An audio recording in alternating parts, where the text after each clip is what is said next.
Pastor Sérgio, vamos falar sobre um dos temas mais desafiadores, como é que a gente fecha a porta dos fundos, né?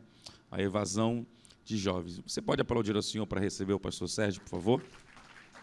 Bom dia, pessoal. Eu sou o Sérgio, eu sou pastor ali da Primeira Igreja Batista em Parque União, aqui bem pertinho, uma igreja que fica ali no Complexo da Maré, uma igreja de gente linda, de gente muito especial. E aí, coube a mim hoje uma tarefa bem ingrata, né, gente? Você percebeu que todo mundo que me antecedeu começou a falar de como fazer para botar jovem para dentro, não é isso? E eu vou falar a questão do jovem que sai, né? Ficou a pior parte para mim. Então, olha aí, nossa temática é essa aí. Por que os jovens se desviam?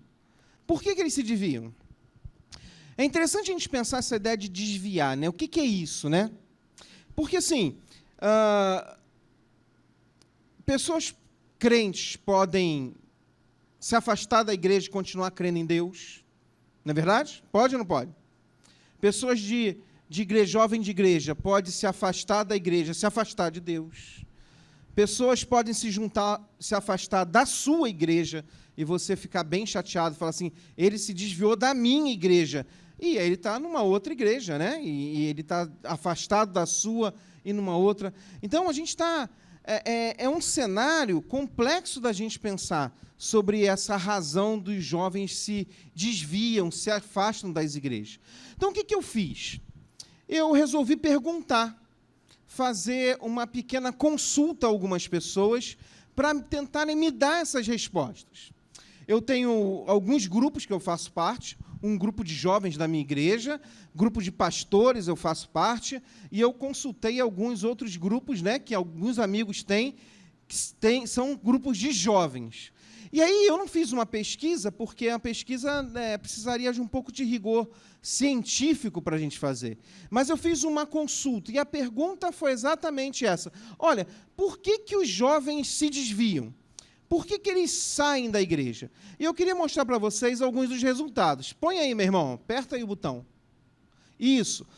Olha a resposta entre os pastores. Muito interessante. Bota tudo de uma vez só, que o Jade me deu um pouquinho de tempo aqui, vai. Isso, parou aí. Ó, primeira coisa, primeira resposta dos pastores, não dos jovens, dos pastores, foi o seguinte, olha, eles se desviam e a principal causa aí está por ordem de respostas, ou seja, as respostas que apareceram mais. A primeira, por falta de uma experiência real com Jesus, ou seja, os caras não se converteram. Então, eles estão fora porque, de fato, eles não tiveram uma experiência. Entre os pastores, a segunda causa está na igreja. Olha que interessante. Na perspectiva dos pastores, uma das razões que os jovens se desviam da igreja é por causa da dificuldade da igreja em lidar com as demandas dos jovens. Ou seja, o que eles estavam dizendo é o seguinte, a gente, às vezes, não consegue contextualizar a igreja às necessidades e demanda dos jovens, ou seja, a gente não consegue dar uma resposta, a gente não consegue ser uma igreja relevante para esses jovens, ou seja, a nossa linguagem não é adequada, o nosso formato, às vezes, não é muito legal, a gente não consegue se comunicar bem com esses jovens. Terceira razão que os pastores apontaram é que a falta de uma estrutura adequada e de pessoas adequadas para lidar com os jovens. O que os pastores estavam querendo dizer com isso, irmãos, é o seguinte, eu não consigo lidar com esse pessoal. E eu percebi, alguns desses pastores são pessoas que eu me relaciono, quanto mais o cara é mais maduro, né, é avançado na idade, mais ele se sente distante da realidade do jovem e mais ele tem uma ideia do seguinte, eu preciso contratar alguém, ou arrumar alguém que vá fazer esse espaço intermediário, né, entre eu que já não alcanço, não tenho uma linguagem, não me aproximo, mas eu preciso de alguém que faça esse intercâmbio para mim, que eu tenho muita dificuldade. E a verdade é, por falta de recursos financeiros ou de pessoas disponíveis na igreja, os pastores entendem que é o seguinte: muitos jovens se distanciam da igreja, se desviam, porque eles não têm nenhuma estrutura adequada para o jovem, ou seja, na perspectiva dos pastores, a estrutura que ele está querendo dizer assim, espaço, iluminação, atrativo para esse jovem, e não tem também as pessoas adequadas para essa interlocução com o jovem. E por que não tem isso, os jovens acabam indo buscar realizar os seus sonhos, a sua satisfação em outros lugares. E por último, por incrível que pareça, na perspectiva dos pastores, são as tentações, as demandas que vêm, né, do pecado que o cerca, que afeta a vida do jovem. Você conseguiu perceber que interessante na perspectiva? Olha, pastor, você pesquisou 1000 pastores? Não. Na consulta que eu fiz a alguns amigos pastores e alguns grupos de pastores, as razões para um jovem se desviar estão muito ligadas à sua estrutura, linguagem, aproximação. Olha que interessante. Mas eu fiz a mesma pergunta, agora não para pastores. Eu fiz a mesma pergunta para jovens. Para jovens de igreja. E todos os grupos que eu fiz a pergunta eram grupos de jovens de igrejas. E que será que os jovens responderam de quais são as razões pelas quais o jovem se distancia da igreja? Será que os pastores estão com a visão certa da razão pelas quais o jovem se distancia da igreja? Olha a resposta que deu. Bota tudo, meu irmão, bota tudo. Tudo de uma tacada só. Isso. Falta mais um, eu acho, né? Isso. Olha aí. Na perspectiva do jovem, ou seja, perguntando para o jovem, dentre alguns deles estão aqui, ó, os 3 responderam, tá, a pergunta lá. Muitas respostas, sabe, irmãos? No grupo de pastores, a dificuldade era conseguir que eles respondessem. Porque era uma resposta política, vídeo, Bolsonaro, Haddad, Bolsonaro, Haddad, uma resposta. E ficou assim, meu irmão, uma luta. Entre os jovens, irmão, a dificuldade é que só vem textão. Né? Por que o jovem se desvia da igreja? Meu irmão, era cada um imenso assim. E o cara falou do universo, o planeta, o ambiente, o casulo, a borboleta e tudo para dar aí, no final, uma resposta, né? A questão do textão. Então, eu consolidei as respostas em pequenos tópicos. Na perspectiva do jovem, por que os jovens se desviam da igreja, se afastam da igreja? Olha lá. Primeiro, e é a campeã entre os pastores e jovens, é o quê? A falta de uma experiência real com Cristo. Mas interessante que, em segundo lugar, vem a ideia, isso quem está falando não é o pastor, é o jovem, dizendo, jovens se desviam da igreja porque eles não aprenderam a ter compromisso com Cristo. Os jovens estão dizendo o seguinte, olha que interessante, por que jovens se desviam da igreja? Porque o discipulado no meio dos jovens é insuficiente. Por que jovens se desviam da igreja? Por causa de problemas de relacionamento. Panelinhas, fofocas, bullying, um namora o outro, aí daqui a pouco termina com esse aqui já não fala mais com a menina, e aí namora a outra menina, e aí namorou demais, aí tem uma que eu namorei e não fala comigo, essa também não fala comigo, e significa o seguinte, eu sou um péssimo cara para namorar, porque eu não consigo terminar um namoro e as pessoas conseguem continuar falando comigo.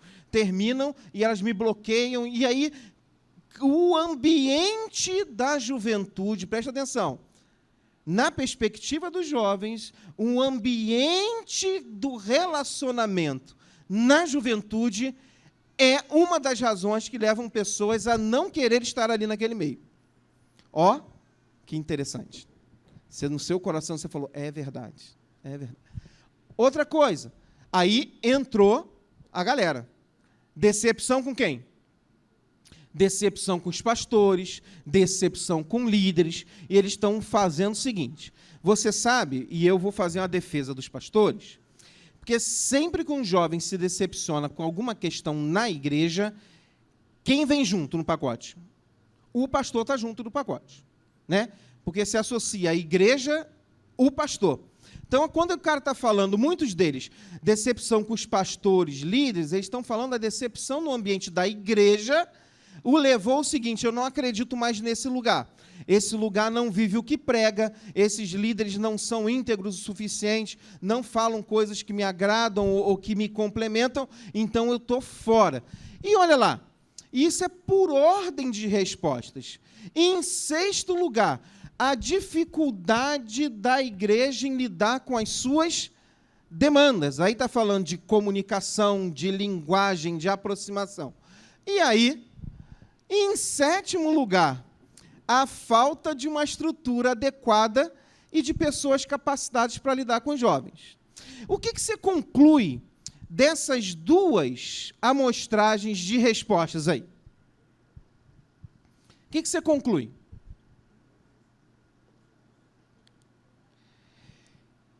Que os pastores estão com uma visão equivocada das razões que levam os jovens a sair da igreja.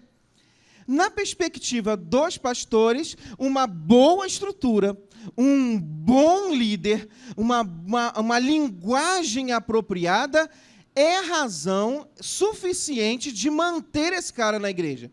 Na perspectiva dos jovens, eles estão falando: nós queremos ser melhor discipulados. Nós queremos relacionamentos melhores, mais intensos.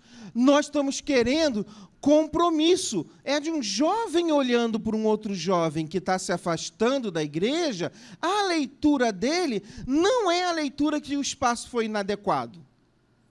Não é a leitura que a liderança não foi tão legal. Não é a leitura de que faltou luz ou botou luz. Não. A leitura é que faltou compromisso, faltou discipulado. Você não percebe que isso é algo muito interessante para nós? O que significa? Significa que, do ponto de vista, às vezes, da liderança, nós estamos buscando eventos fabulosos, que sejam repletos de tecnologia, repletos de coisas que atraiam os jovens, e talvez eles atraiam os jovens, mas eles não são suficientes para mantê-los. E, na perspectiva dos jovens, a razão deles estarem se desviando é, na verdade, discipulado, vida intensa com Deus, integralidade. E talvez, se fosse ouvir os jovens, eles estariam dizendo assim: menos luz e mais Bíblia. Porque talvez a luz não vá dar conta das demandas que eu tenho da faculdade, mas se eu for melhor discipulado, se eu conseguir fazer links melhores entre a Bíblia e a minha prática, entre as Escrituras e a realidade do nosso mundo, mesmo que eu tenha menos luz, menos que eu tenha menos congressos, menos que eu tenha menos estrutura, eu vou estar mais preparado para lidar com as demandas do mundo, e aí eu vou estar mais nessa igreja porque ela é mais relevante para mim. É óbvio que você vai fazer a pesquisa na sua igreja, pode ser que você encontre um outro cenário. E eu já falei, não é uma pesquisa científica. Ela é uma pequena consulta sobre, e aí, gente, me ajuda aí, que eu vou conversar com o pessoal no sábado. Eu queria saber o que você acha. Mas você não achou interessante? Que a galera está falando o seguinte: nós precisamos ser mais discipulados, nós estamos precisando aprender mais de Bíblia, nós precisamos saber mais integralizar o aprendizado na nossa vida. E o que é interessante é o seguinte, irmãos: nós, como líderes, eu agora quero falar com você, porque eu entendo que você está aqui, porque a tua perspectiva não é uma perspectiva do consumo. Você não está aqui como um jovem pensando no ministério da jovem da sua igreja, você está aqui como um líder pensando no ministério de jovem da sua igreja. Você precisa entender que essa perspectiva muda completamente. Você não está aqui como alguém que está pensando em consumir um ministério excelente de juventude. Você está aqui pensando como um líder, olhando para a juventude e dizendo o seguinte: como eu posso servir essa igreja de Cristo melhor? E você precisa entender o seguinte: esse movimento de aproximação e distanciamento, ele é absolutamente comum. Em toda a história da igreja, nós vamos ver esse movimento acontecendo. Um movimento de aproximação de pessoas, um movimento de distanciamento de pessoas, um movimento de aproximação de pessoas. Isso acontece. E isso acontece por algumas razões. Nós vamos ver, eu queria passar com vocês rapidamente, que o fórum tem um modelo um pouquinho diferente, depois a gente vai poder trocar um pouquinho mais. 4 experiências bíblicas, por exemplo, que apontam para a gente alguns sinais, ou eu, como líder, preciso aprender a ler o que está acontecendo. Porque você imagina, eu posso ter um jovem que está se afastando da minha igreja e automaticamente o meu discurso pode ser um só. A minha leitura com relação a isso pode ser uma só. Ele não é crente. Mas eu posso ter um jovem se afastando da minha igreja, se distanciando da minha, da sua, da nossa igreja, mas lidando com outra questão. Então, assim, nós vamos ver pela Bíblia, e nas experiências da Bíblia, são diversas razões e formas que as pessoas se distanciam da igreja. E nós, como líderes, vamos precisar aprender a entender e fazer uma leitura adequada, porque cada caso requer um movimento diferente na direção da pessoa. Você está conseguindo entender? Eu estou falando rápido demais. Ok, gente? É como o seguinte, se eu quebrei a perna, não adianta me dar uma aspirina. Não é verdade? Eu preciso que dê algum jeito de suturar isso aqui, de botar no lugar. Agora, se eu estou com dor de cabeça, não adianta chegar com uma tala. Não adianta chegar com uma tala, com uma coisa para envolver a minha perna. Cada caso requer, na verdade, da gente um olhar diferente e um movimento diferente para essa porta dos fundos. E essa é uma tarefa dificílima. A porta dos fundos de uma igreja, ela de fato é um lugar dificílimo de fechar, porque nem tudo depende da gente. Vamos lá, pensar um pouquinho em alguns casos? Vamos lá, põe aí, meu irmãozão, aperta um botão aí. 4 experiências bíblicas. Primeira, 1 João 2, 19 e 20. O que diz o texto lá? Consegue ler junto comigo? Vamos lá?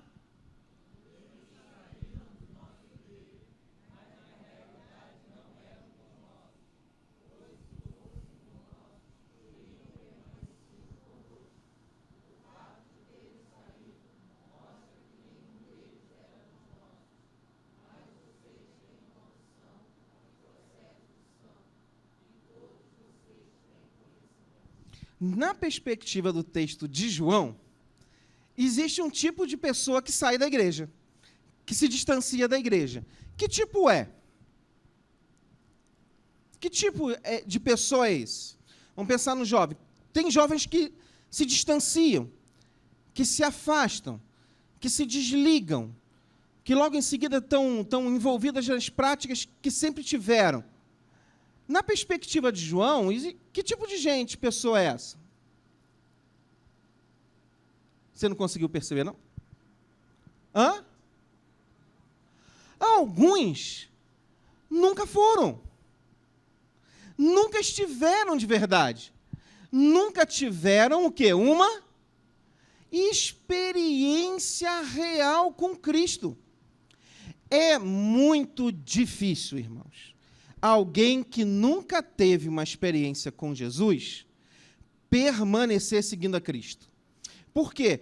As exigências do reino só são possíveis pelo poder do Espírito Santo. E alguém que não se converteu não tem o Espírito Santo. E sem o Espírito Santo é impossível alcançar os níveis de santidade, de compromisso, de envolvimento com o Senhor. Alguns que estão no nosso meio não são crentes. Amém, gente? Você ficou assim meio... É chato isso, né? Falar isso, né? Que o Jade falou, olha, aí, bem, cara, parece que é, mas não é. Alguns, de fato, não são. Irmãos, alguns que não são, aqueles que não são, o que a gente faz com o não crente? Evangeliza.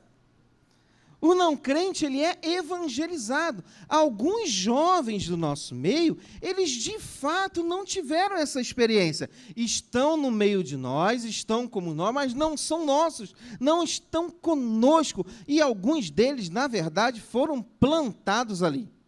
Nem foi por Deus. Alguns foram plantados pelo diabo para fazer uma grande salada na sua mente. Agora, eu vou sair daqui e vou começar assim, deixa eu ver, demônio, né? Demônio. Não, é isso. Por que a gente está trazendo essa ideia? Para você poder entender que a sua tarefa como líder, ela é uma tarefa que exige de você muita sensibilidade e busca de Deus, para que você não trate crente como não crente, mas que também você não trate não crente como crente.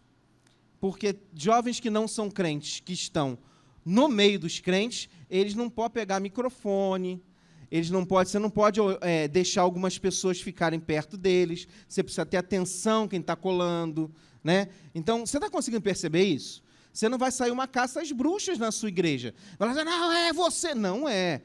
Mas você precisa entender que no meio da juventude existem alguns que ainda não tiveram essa experiência. E a gente tem que orar para que eles tenham.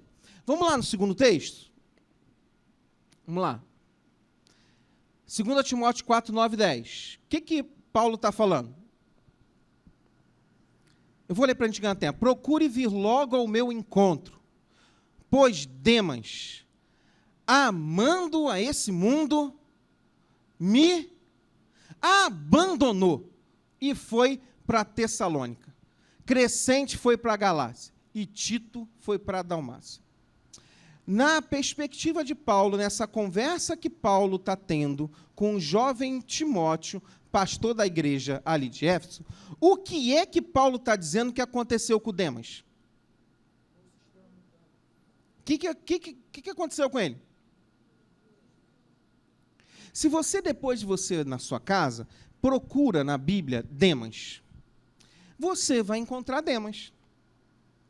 Você vai, por exemplo, encontrar Demas na carta que o apóstolo Paulo escreveu à igreja de Colossos, quando ele diz assim, manda um abraço para não sei quem, não sei quem, não sei quem, e para Demas, o nosso colaborador. Manda um abraço. E o Demas está presente em alguns momentos muito especiais da trajetória do apóstolo Paulo. Mas olha quando ele escreve para Timóteo, aonde que Demas foi parar? Onde ele está agora?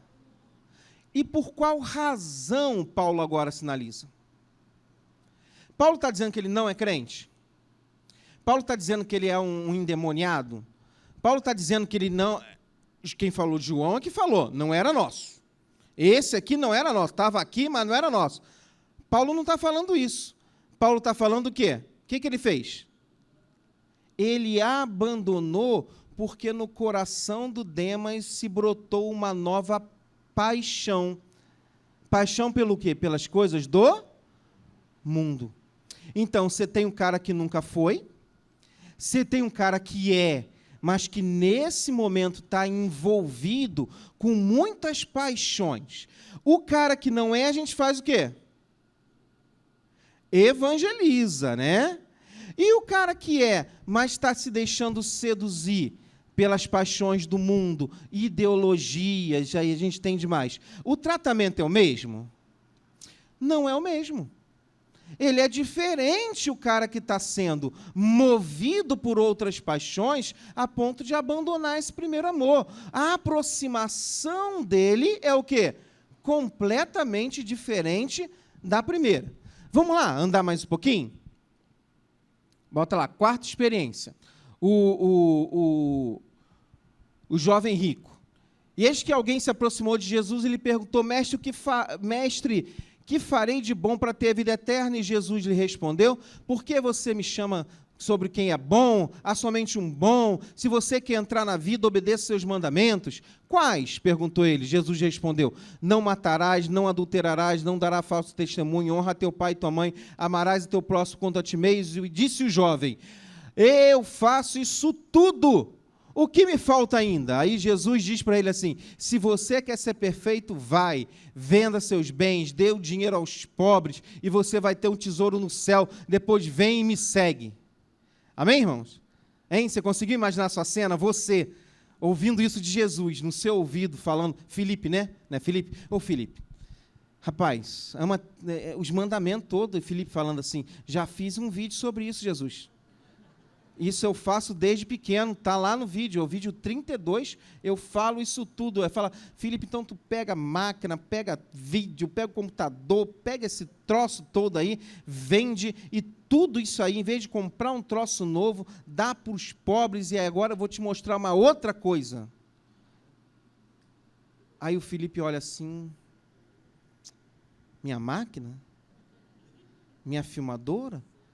Meu computador, pô, minha semi-profissional, se fosse o Samsung, até dava a semi-profissional. E aí Filipe diz assim, pô, Filipe, maior judiação fazer isso contigo, né? Você nunca aconteceria. O que a Bíblia diz? Ouvindo isso, o jovem, o que ele fez? Afastou-se o quê? Triste. Por quê? Porque Jesus foi tocar em algumas áreas da sua vida que ele julgou não estar pronto para serem mexidas. Alguns jovens se afastam por causa de quê? Por causa do preço do discipulado. Porque se aproximam da igreja mediante o amor e são encantados pelo amor salvador de Jesus, e entregam sua vida, e começam a viver experiências espirituais incríveis, e passada a euforia dos primeiros encontros, Jesus os começa a chamar para conversar, e os ídolos do coração, meu filho, e a bonitinha da faculdade,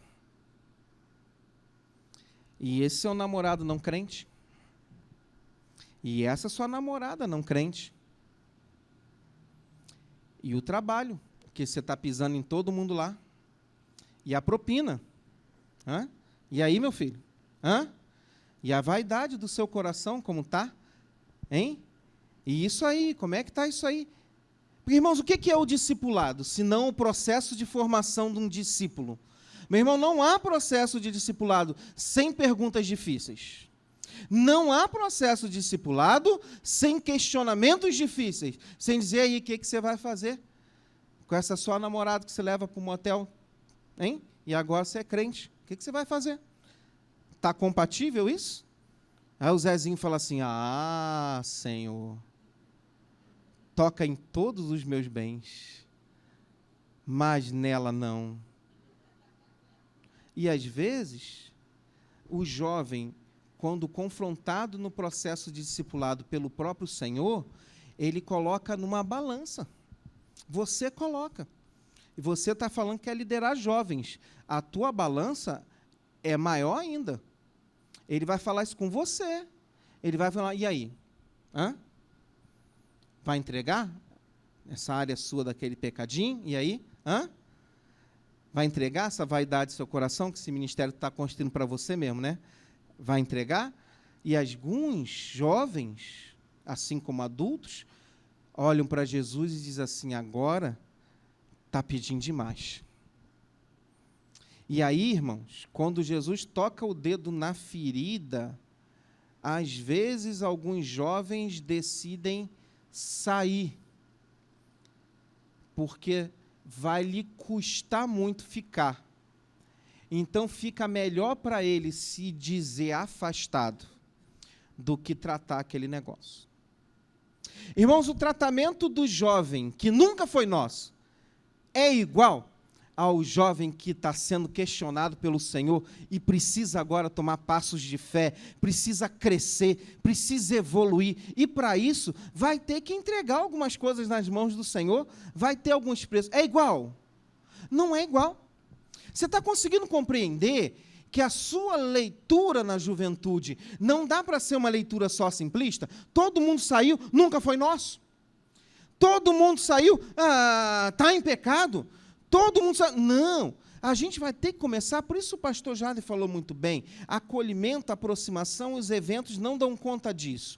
Alguns jovens, essa porta de saída, às vezes é a porta de saída de um jovem completamente envergonhado, porque não teve a coragem de dar o próximo passo como aquele jovem. Era só falar para Jesus o seguinte: tu mandou, está tudo vendido, amanhã o dinheiro está na tua conta, Jesus, vamos embora.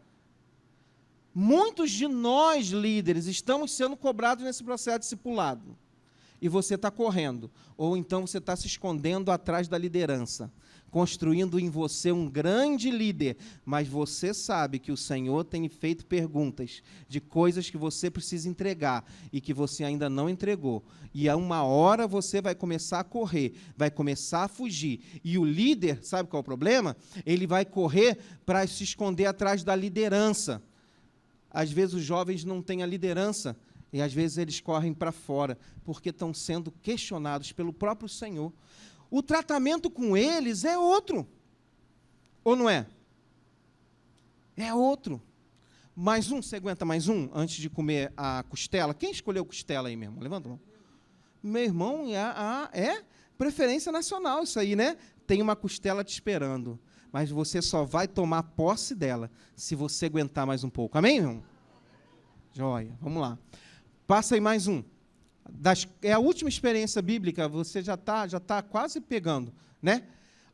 Jesus, o encontro dele com os discípulos, com as pessoas que estavam ao seu redor, ele diz assim: o Espírito dá vida. A carne não produz nada que se aproveite. As palavras que eu lhe disse são espírito e vida, contudo, alguns de vocês que não creem. Pois Jesus sabia que desde o princípio quais deles não criam e que o iria trair. E prosseguiu: é por isso que eu lhe disse que ninguém pode vir ao Pai se isso não for lhe seja dado pelo Pai. Daquela hora em diante, muitos dos seus discípulos voltaram o quê? Atrás e o quê? Deixaram de seguir. Meu irmão, se sou eu ia olhar para a galera e falar: gente, pessoal, ei, vai não. Vai não, me deixa aqui sozinho não. Tá brincando. Não era nada disso não, rapaz. Não, você crê sim, você crê de uma maneira meio diferente, né, assim. É um crer meio sem compromisso, meio bagunçadinho, assim. Mas não me deixa sozinho não, vem aqui, vem cá. Vamos renegociar esse negócio aí, vamos, não sei o quê. É interessante que Jesus chega e diz assim: por o que sobrou? O que queria ir, ele deixou ir. Para o que sobrou, ele faz uma pergunta muito interessante. Você, líder, não vai ter coragem de fazer isso. E não é para ficar fazendo isso toda hora. De repente, você vai ficar sozinho, nem tua mulher fica contigo, entendeu? Mas Jesus olha para ele e diz assim: e vocês? Quer ir também não? Não é isso que está escrito? Você acha que eu inventei esse texto? Está na sua Bíblia. Jesus diz aí: o pessoal foi. Quer ir também? Pode ir. Você é crente, você é cara de estuda, você sabe como é que termina esse texto, né? Você lembra disso? Hein? Final desse texto é o Pedrão dizendo: para onde iremos nós? Só tu tens as palavras de vida eterna. Pedrão está dizendo assim: vou embora nada. Gente, por que muita gente foi embora? Porque enquanto estava o discurso das coisas boas, dos milagres, das realizações, da unção, do movimento, está todo mundo junto. Quando Jesus começou a falar muito sério sobre vida, os caras falaram: não, aí já ficou muito para mim. Alguns jovens criam uma expectativa irreal quanto à vida cristã. Por exemplo, se a nossa mensagem é: vem e vai ser curado. Vem, vai ser curado. Eu vou. Para quê? Ser curado. Vem porque Jesus vai ajudar você, você vai passar no Enem, fazer a faculdade de medicina, ganhar dinheiro, consultório na Ilha do Governador. Vem. O cara vem. Não vem? Você está com o coração arrebentado, né, meu irmão? Terminou contigo, né? Vem para Jesus. Deus vai confortar o seu coração. E agora, mãe, segura aí, né? Vai botar uma varoa na sua vida, melhor do que aquela. O cara vem? Vem. Vem, meu filho. Vem, minha filha. Se morre hoje, vai cantar naquele coro da boca que nunca beijou, né? Vem para Jesus que Deus vai botar um cara bom para beijar essa boca aí. A menina vem? Vem. Vem. Vem que é muito bom. Adorar Jesus é muito bom. Domingo não pode não, que a gente é mais comportado. Mas se for no outro dia da semana, a gente bota isso aqui escuro. Mete uma luz. E a gente vai. Vem que é bom. Aí o cara vem. Rapaz, parece mesmo, hein? Eu ia numas paradas dessa, eu tomava uns ice. Aqui não. É bom também. Não tem ice, mas é bom também. Vem que é gostoso. Vem que é legal. Vem que é legal. Vem que é legal. Chamar o jovem não é dificuldade. O problema é que, em algum momento, o mistério de Cristo se revela e se mostra os preços que se pagam.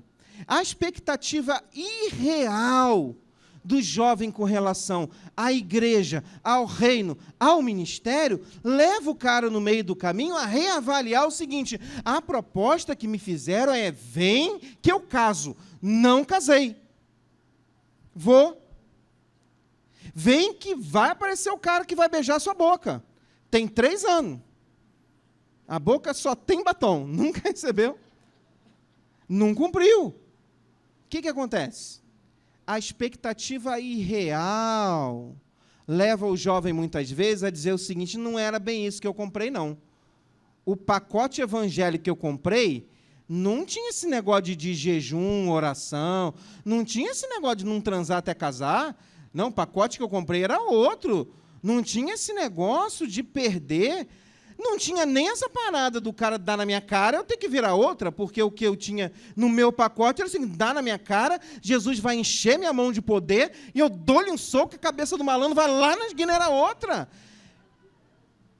Minha mãe morrer de câncer, meu pai sair de casa, meu carro quebrar, ser demitido, e a proposta que me fizeram para entrar nesse lugar e nesse ambiente era que ia ser legal, mas eu agora me falaram que eu não vou mais receber a propina no mês ali do migué que eu faço ali.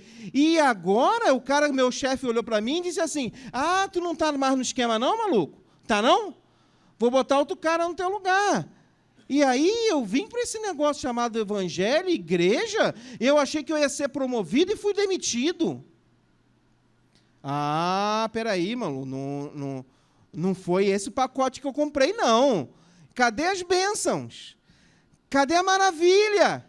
Cadê a boca beijada? Cadê a esposa? Cadê o marido? Cadê os sonhos que se renovam? Cadê? Quando a gente vende um pacote diferente do que ele é, o cliente vem reclamando que você o enganou. Muitos jovens estão saindo da nossa igreja porque nós os enganamos. Falamos com ele, fizemos propostas a eles que nós não temos garantias que vão dar certo. Vem, meu irmão, tá de fusca? Vem cá, mete-lhe um óleo. Vem semana que vem. Vem buscar o Honda. Meu irmão, o cara às vezes continua a vida inteira com um Fusca. E agora um Fusca todo melado de óleo que você botou.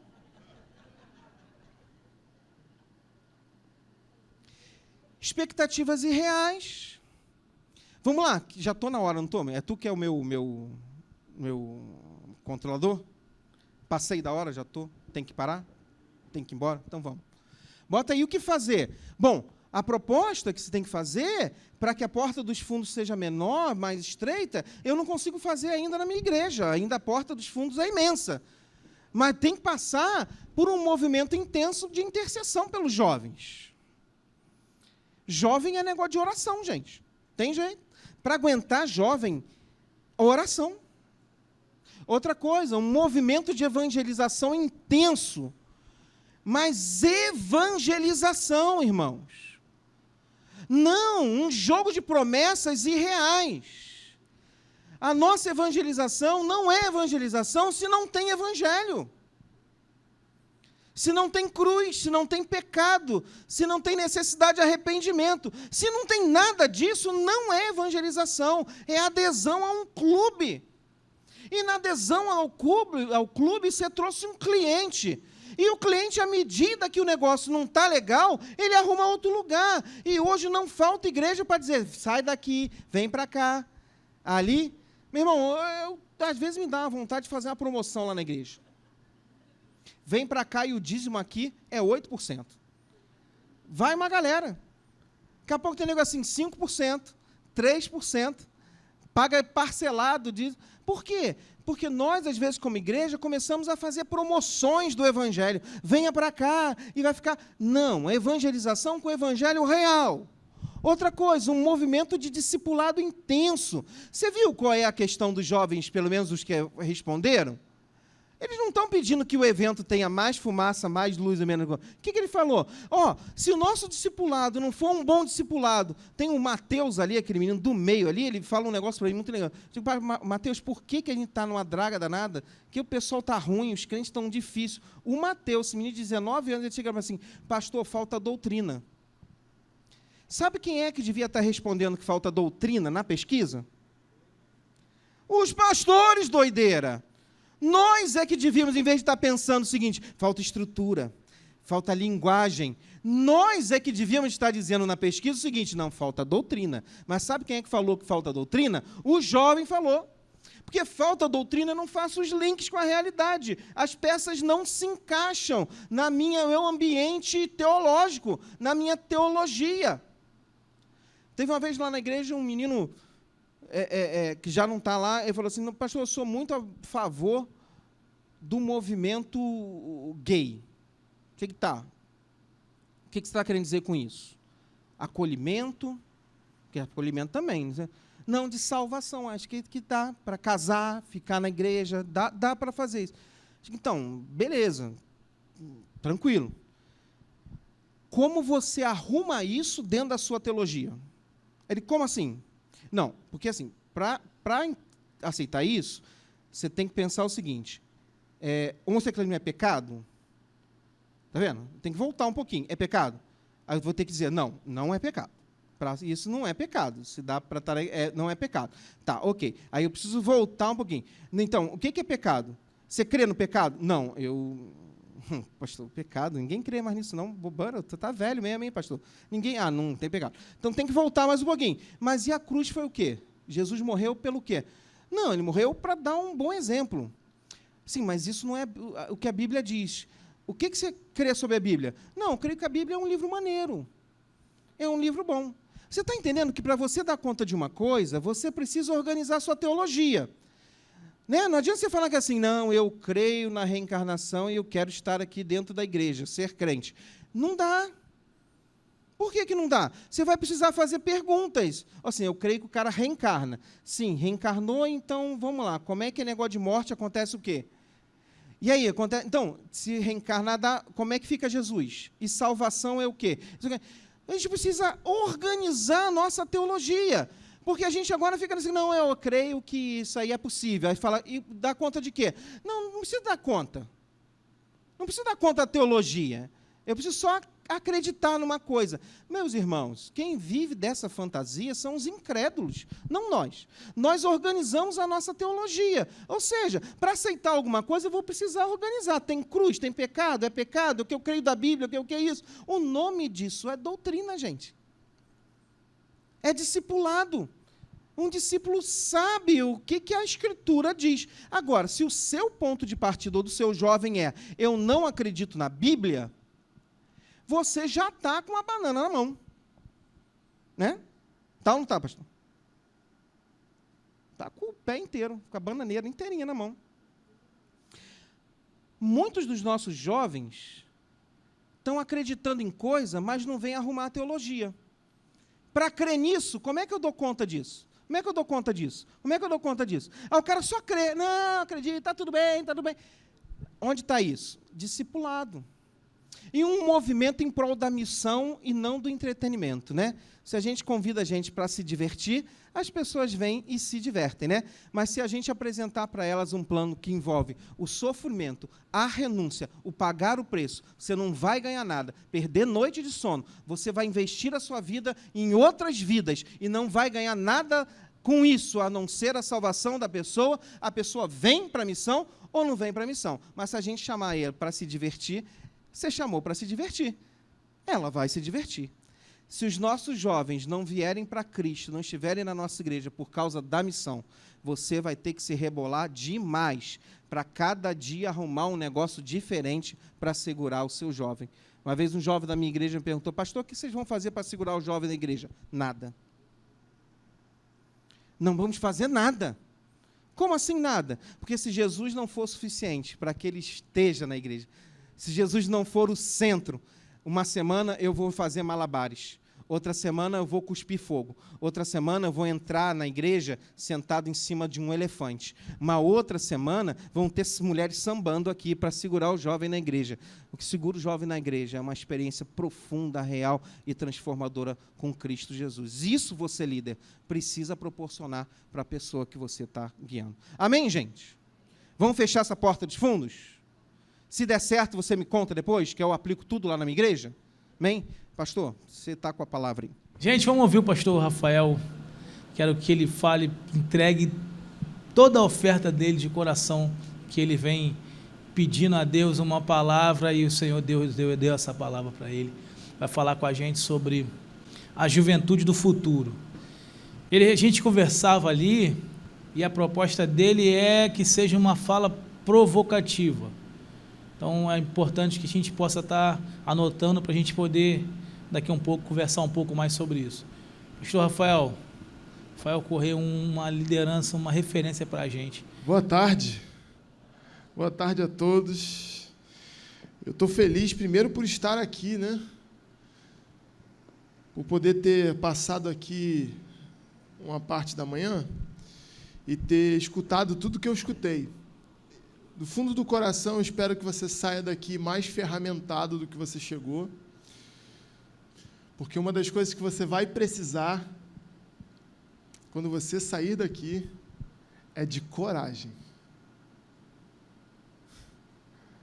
Deixa eu começar dizendo uma coisa para você. Eu já gostaria de ver se tem como colocar o primeiro slide aqui na tela. Obrigado. Rafael, o povo é rápido, né? O povo aqui da Diga é top. A primeira coisa que eu gostaria de dizer para você é que existem certas situações da nossa vida que nós precisamos de direcionamento. Se você esquecer muitas das coisas que eu vou falar de agora até o fim, não esqueça disso. Vai haver um momento da sua vida que você vai precisar de direcionamento. Você vai estar perdido ou você vai estar em dúvida e você vai precisar de uma direção, de uma palavra clara para poder executar uma missão, para poder seguir para o seu propósito ou para poder avançar na sua caminhada. Mas vai ter um momento da sua vida que você já tem direção, já tem a palavra clara, você tem um ministério te baseando, você tem o empoderamento, você tem Deus te movimentando, você tem tudo, você tem as informações, você só vai precisar de coragem. E eu acredito hoje, nesse tempo, que a maior parte dos líderes, e eu não estou falando só de líder de juventude agora, a maior parte dos líderes cristãos estão no segundo bloco. Nos líderes que já são empoderados, já têm direcionamento, eles receberam a palavra, eles têm um ministério base, mas eles estão precisando de coragem. Coragem para enfrentar algo que é maior do que eles, coragem para enfrentar um tipo de cultura, porque existem ministérios de juventude que não são ministérios favoráveis para o ministério de jovens. A cultura da igreja não é favorável para que um ministério de juventude cresça. Vou dar um exemplo claro do que eu estou falando. No tempo de hoje, a quantidade de jovens com piercing, tatuagem, alargadores. É grande. A gente vive uma geração que vive essa referência. Eu lidei com uma realidade de ver uma jovem do meu ministério sendo conduzida ao gabinete pastoral por causa de um silicone. Ué, mas o seio não é dela? Dinheiro também não é dela? Por que ela foi para lá?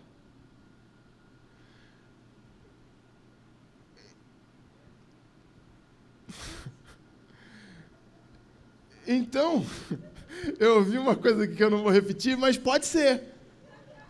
Mas pode ser. Pode ser. Inveja. Pode ser. Pode ser, ué. Por que não? Aí eu te pergunto, que mensagem um ministério como esse está enviando para a comunidade? Foca aqui no que eu vou falar para você. Todas as suas ações e as suas não ações enviam uma mensagem para a comunidade onde você está inserido. Se as pessoas da comunidade olham para a sua igreja e a sua igreja não é uma igreja que tenha muitas pessoas tatuadas, um tatuado não vai querer ir na sua igreja. Se a comunidade olha para a sua igreja e, assim, existe um formato básico de como as pessoas são lá, como é que as pessoas são naquela comunidade? Todas elas têm o cabelo longo, todas elas utilizam roupa azul, todas elas têm um formato X. A pessoa que tem o formato Y, quando ela pensar numa igreja, ela não vai pensar na sua. Porque a sua igreja já enviou uma informação para o bairro. Aqui nós temos uma forma. E o evangelho não se trata de forma.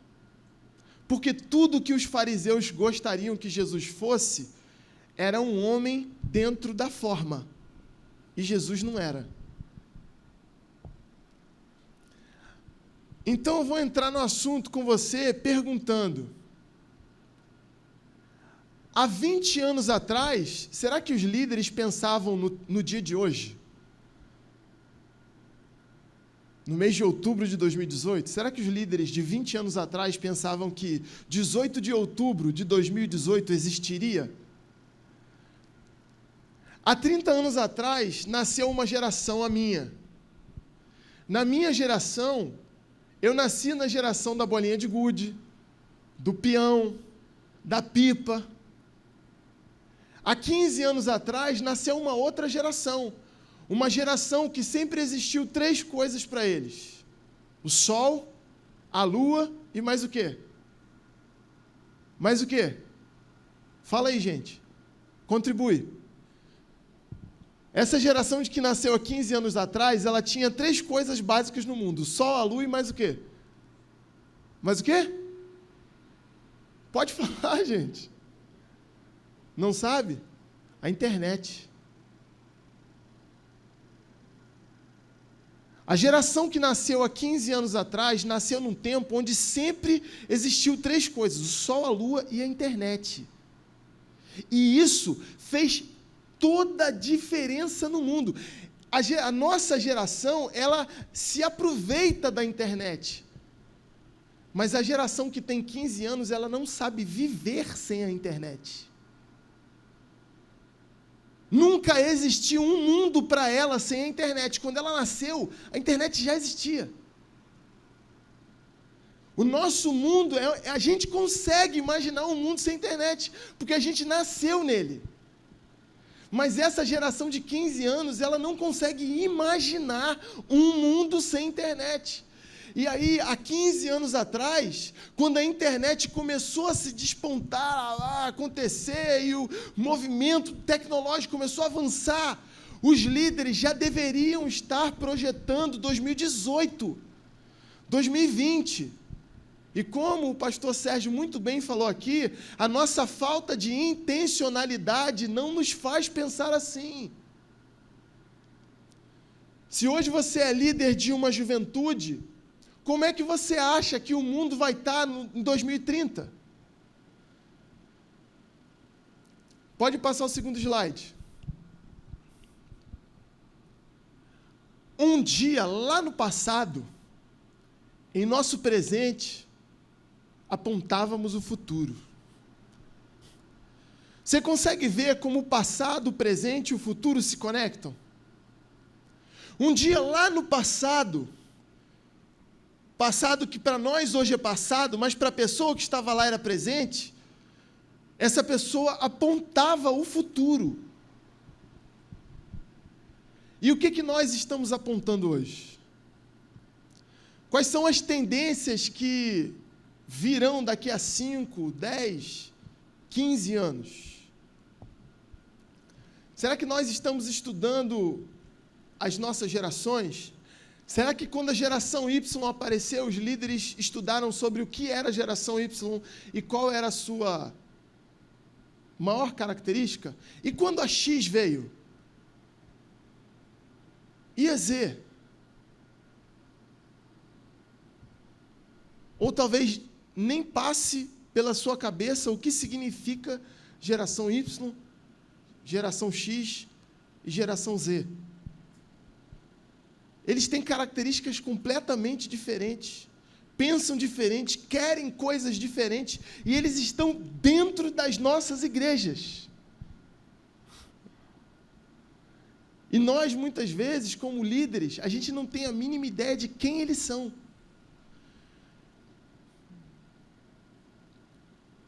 E sabe o que é muito pior? Muito pior não somos nós, como líderes, a gente não saber. O pior são os pais não saberem. Porque os líderes ficam 1, 2 dias com esses meninos. Os pais ficam uma semana inteira. E eles não têm a mínima ideia. Eles não conseguem se comunicar porque eles falam línguas diferentes. Não são dialetos diferentes, são línguas diferentes.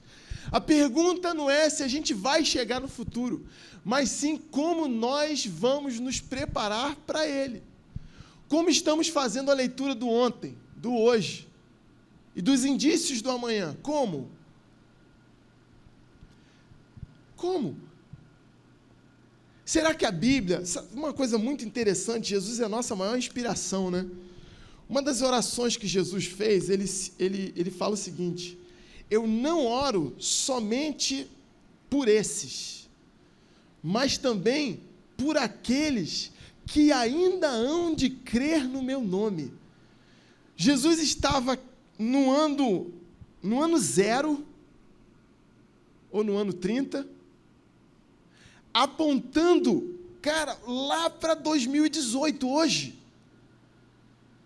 Ele estava no ano 0, no ano 30, não sei como é que você vai pensar isso cronologicamente, só que ele estava apontando para todos os cristãos da história que creriam no nome dele, até hoje, 2018.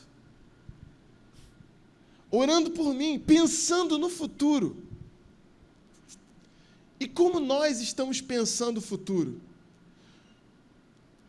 Você quer ver uma outra coisa muito interessante? Qual o cenário que esse amanhã nos trará? Uma das grandes conexões que um líder de jovem precisa ter é com o ministério infantil. Caramba, pastor, com o ministério infantil? Porque a geração anterior, às vezes o gap geracional não é tão grande, por causa da infantilização. Não é tão grande. Os jovens estão infantis e os adolescentes estão crianças. Então, essa infantilização, essa ausência do salto normal, natural das gerações, está fazendo as gerações não serem muito diferentes. Você pega um cara de 30 anos e um cara de 20 anos, às vezes você não vê muita diferença. Há 50 anos atrás, uma pessoa de 20 anos e uma de 30 eram completamente diferentes. Hoje não mais. Porque o salto, ele diminuiu. O adulto, ele quer ser jovem, o jovem quer ser adolescente, o adolescente quer ser criança. Então, uma das grandes conexões entre... Como é que eu vou ver o futuro? Se você é líder de jovem hoje, comece a frequentar atividades de criança. E procure saber como essas crianças estão. Qual o cenário que esse amanhã trará? Não é difícil. Vá nas atividades de criança e você vai ver como as crianças reagem, qual o tipo de bloqueio que as crianças estão vivendo, como é que as crianças reagem à correção, como as crianças reagem a estímulo, como as crianças reagem à alegria, como as crianças reagem quando estão com fome, porque é exatamente esse o cenário que elas vão trazer para a sua vida adulta. Então, se a gente quer trabalhar um futuro, olhar para frente e tentar prever um futuro, a gente precisa olhar para o infantil agora e ver quais são as demandas que os líderes estão vivendo hoje. O líder do Ministério Infantil, quais são as maiores reclamações? Quais as suas maiores dificuldades? Porque quando eles se tornarem jovens, tudo que o líder do Ministério Infantil está vivendo, você vai viver. É Ctrl+C, Ctrl+V quando chegar na sua geração. Quando chegar na sua mão, é com a mesma dificuldade que você vai lidar. Só que hoje, eu vou fazer uma pergunta aqui, que eu fiz lá embaixo e achei muito legal as respostas. Quem aqui está plenamente satisfeito com a transição das faixas etárias na sua igreja? Pastor, a transição do ministério infantil para os adolescentes é perfeita, a transição do ministério de adolescente para jovem é perfeita, e a transição do ministério de juventude para a maturidade é perfeita. Pastor, lá na igreja isso é perfeito, levanta a mão, eu estou plenamente satisfeito. Então a gente tem um problemão, gente. Mas um problemaço para resolver.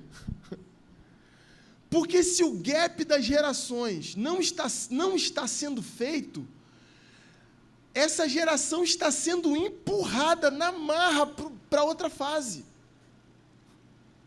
Na marra. Qual é o seu plano para isso? Ok, eu te apresentei uma problemática. Agora vamos trabalhar a solução aqui. Qual é o meu plano para isso? Eu vou utilizar de uma fala minha. Todas as oportunidades que eu tenho de estar numa reunião de obreiros, numa reunião de líderes, eu repito a mesma coisa. Durante 3 anos e meio, eu repito a mesma coisa. Gente, a gente precisa falar a mesma língua. Nós precisamos andar em aliança. A dor do outro precisa ser a nossa dor. A dificuldade do outro precisa ser a minha dificuldade. As nossas transições precisam ser planejadas. Nós precisamos sentar, o líder de adolescente precisa sentar com o líder de criança e planejar essa transição. O líder de jovem precisa sentar com o líder de adolescente e planejar essa transição.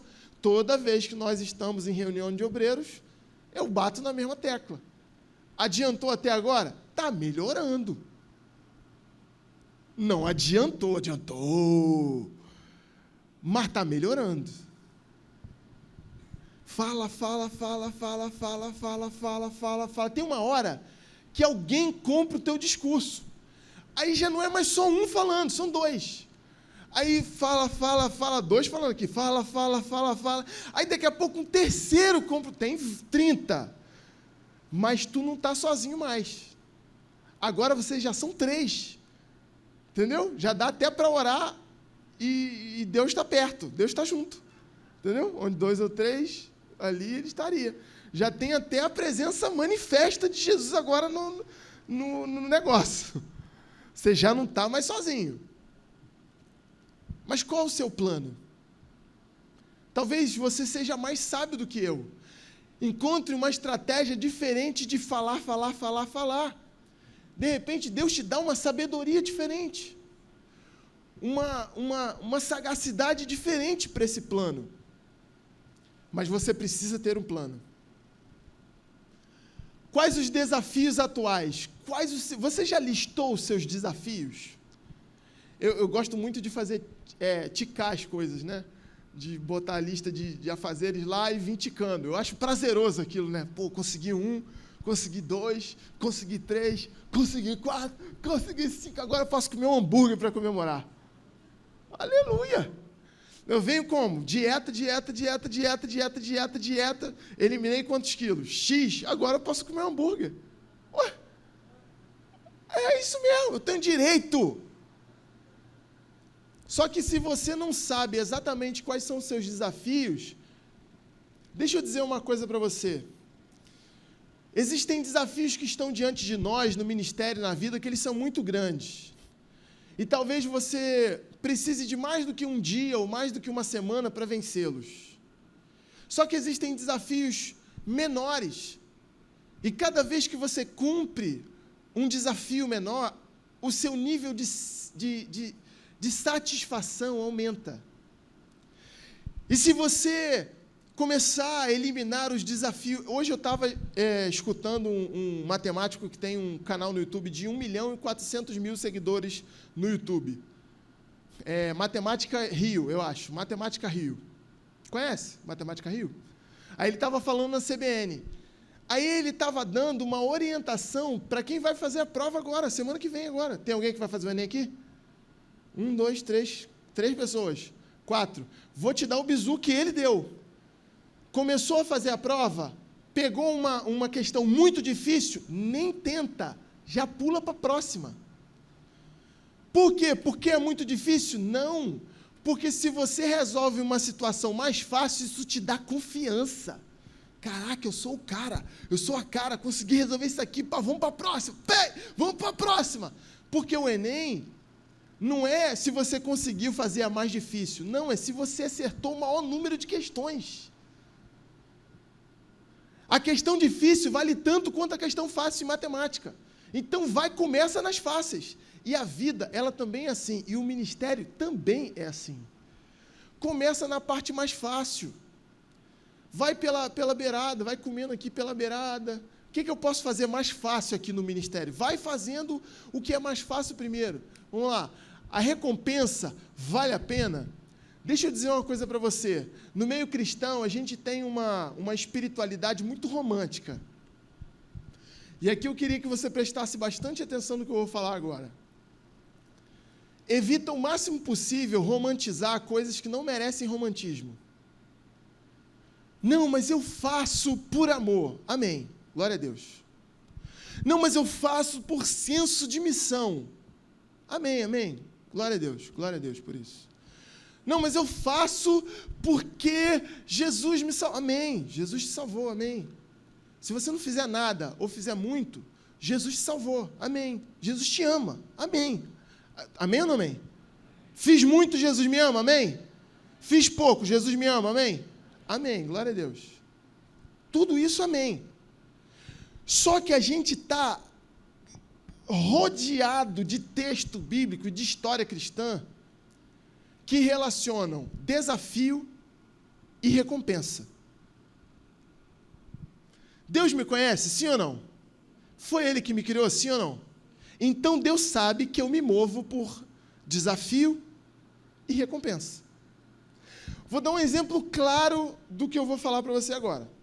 Uma das histórias mais conhecidas, 1 Samuel 16 e 17. A história de Davi e Golias. Davi vai fazer o serviço de boy, e aí ele chega lá, com o serviço de boy, uma coisinha por irmão,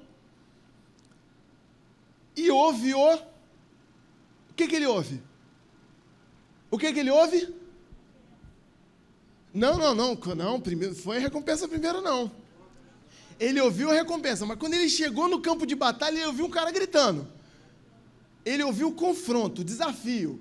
Não, pererê, pororó, e um cara lá gritando, falando, e todo mundo com medo, e o cara gritando, e todo mundo com medo. Aí ele pergunta assim, o que está acontecendo aqui? Aí alguém explica para ele o que está acontecendo. As pessoas explicam o desafio. Ó, tem um cara desafiando a gente assim, e ele falou isso. Aí depois ele escuta a recompensa. Só que o negócio é tão sério, gente, que Davi pergunta 2 vezes da recompensa. A pessoa termina de falar, aí ele fala assim, Mas o que vai ganhar mesmo quem derrotar ele?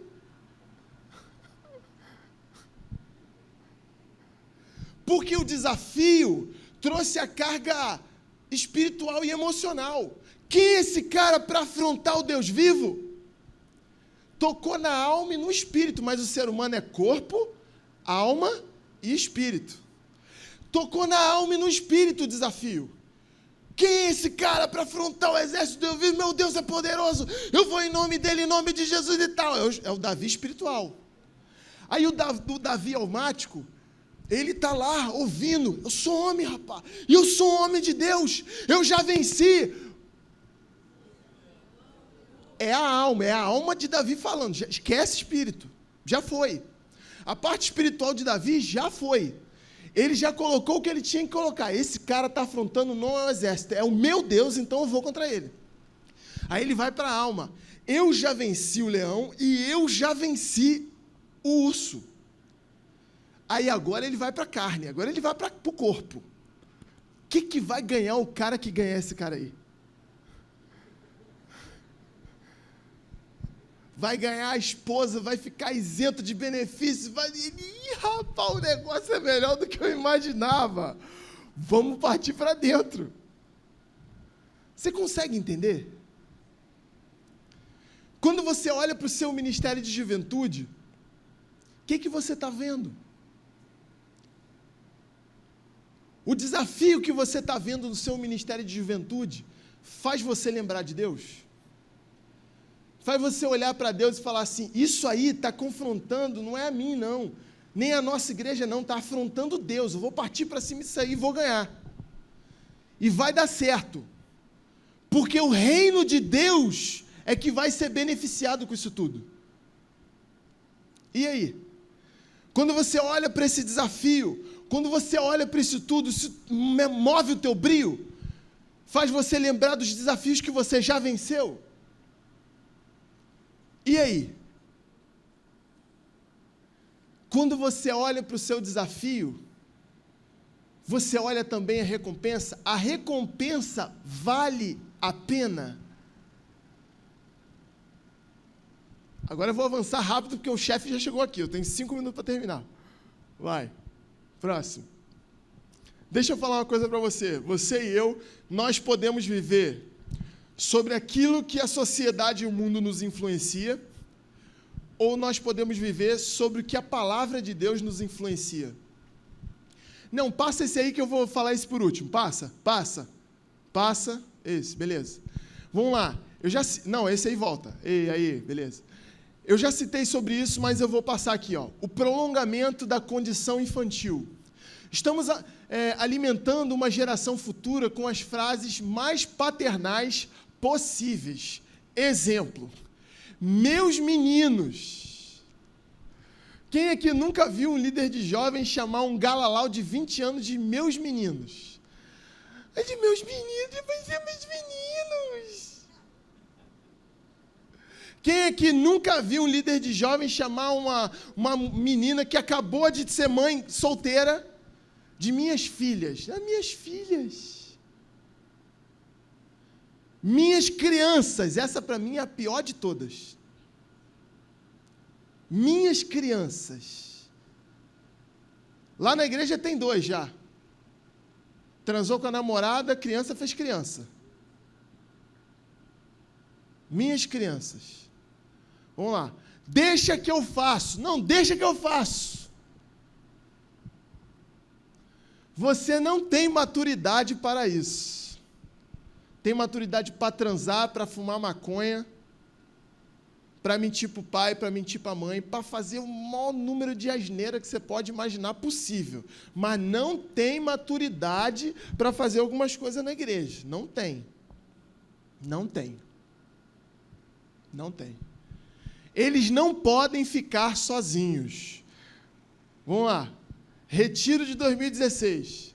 Vamos planejar o retiro aqui, vamos. Aí, pastor, como é que vai ser o retiro? Pastor, deixa eu... Primeiro ano na igreja. Aí você chega, pastor Gabriel. Vamos lá. Primeiro ano na igreja, já. Aí você chega e você encontra logo quem? Quando você chega na igreja como líder, aí você chega... Quem você encontra? Quem que você encontra? Vamos lá, quem que você encontra? Quando você chega na igreja, como líder? Quem? Os caciques, pô. Quem manda? Tu chegou na igreja, tu já, pum, esse aqui manda pra caraca, essa aqui, a influência dela é arrebatadora. Aí tu vai discernindo quem manda. Tá, manda mais ou menos, manda pra caraca e manda. Aí tu vai discernindo, tá. Aí discernir quem manda. Aí quando chegou no retiro, aí o pastor fala assim, como é que vai ser o retiro, pastor? Vai ser simples, quem manda sou eu.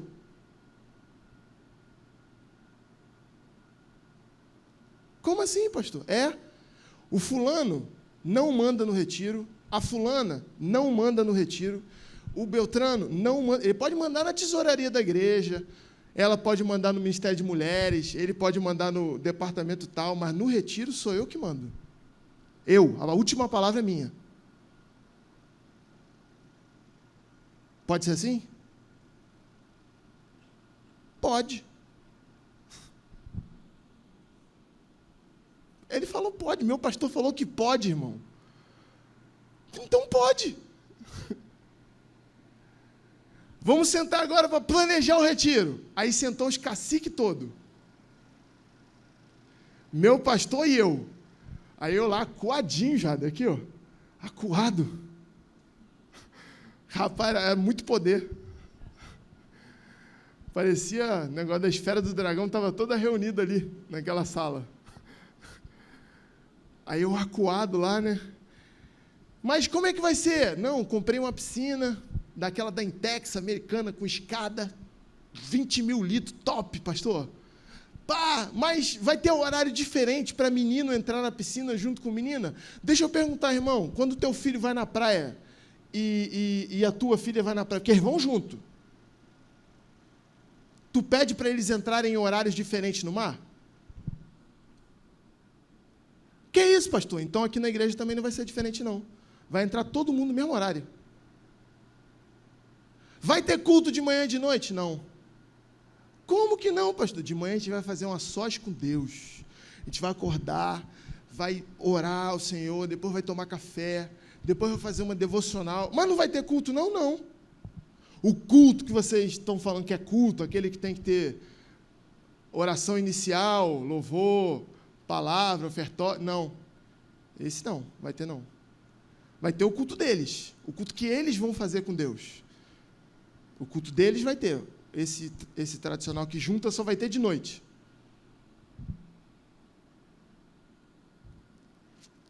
E aí?